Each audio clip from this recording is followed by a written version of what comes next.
আসসালামু আলাইকুম। ওয়ালাইকুম আসসালাম। কেমন আছেন?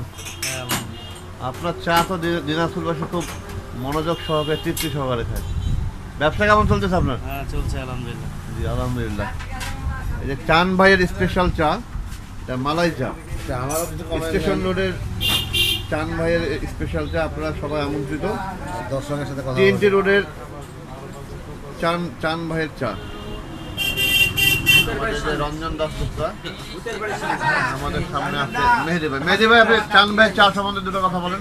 আসলে চান ভাইয়ের চা তো আমাদের এই গোটা দিনাজপুরের মধ্যেই একটা মানে নাম অটোমেটিক করে নিয়েছে। দীর্ঘ 25 বছরের অভিজ্ঞতা থেকে বলতেছি, এই চা স্টলটা ছোট, আজকে থেকে 25 বছর আগে ছোট্ট একটু দোকান নিয়ে বসছিল। আজকে মোটামুটি দিনাজপুরবাসীর দোয়ায় অনেক বড় আকার ধারণ করছে।